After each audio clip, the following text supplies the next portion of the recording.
जब भी महाराणा प्रताप का जिक्र होता है, सबके जहन में एक ही तस्वीर उभर के आती है।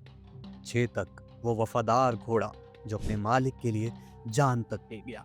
लेकिन इतिहास के पन्ने ये भी बताते हैं कि राणा के पास एक ऐसा हाथी भी था जिसका नाम था राम प्रसाद। हल्दी घाटी के मैदान में जब तलवारें थक गई थी, तब राम प्रसाद ने अकेले मुगल सैनिकों के होश उड़ा दिए थे।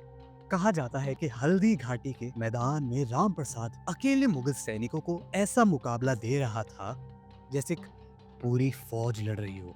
यहाँ तक कि मुगल सेना को उस हाथी को पकड़ने के लिए अलग से कोशिश करनी पड़ी थी। साथ ही अकबर की नजर भी उस हाथी पर थी।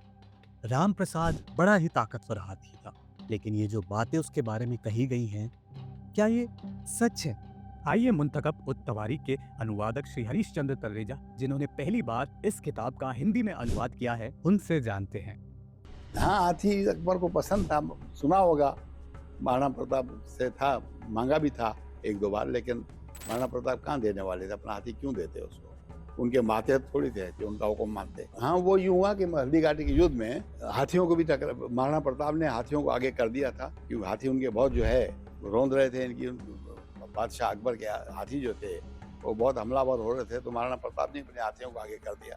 उनमें राम प्रसाद हाथी जो है वो भी बहुत ही ऊंचा और ढील डोल वाला था। इसने कवि हैकल लिखा है, इसने कवि हैकल में बहुत बड़े ढील डोल वाला अच्छा हाथी था, मजबूत, लंबा चौड़ा ऊंचा। तो बादशाह के हाथी से वो लड़ रहा था। इतने में जो राम प्रसाद, इसका नाम राम प्रसाद था, महाराणा प्रताप के हाथी का, तो तीर लगा उसको, महावत को, वो बीच जख्मी होकर गिर गया। और इतने में जो बादशाह का वो था, महावत था, हाथी का जो लड़ रहा था, उसने भी बड़ी हिम्मत दिखाई। वो कूद करके राम प्रसाद के ऊपर आकर सवार हो गया और उसने हाथी राम प्रसाद को काबू कर लिया।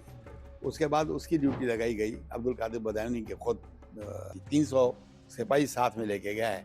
वापस जाते वक्त भी ये अकेला नहीं, 300 आदमी लेके गया। ये मुंतखब तवारीख में है उनको पहुंचाने के लिए। लेकिन रास्ते में जो लोग पूछ रहे थे, जिनको भी बता रहे थे ये लड़ाई हुई है और कुछ भी नहीं हुआ, कोई विश्वास नहीं कर रहा था। किसी को यकीन नहीं हो रहा था कि ऐसा हो सकता है।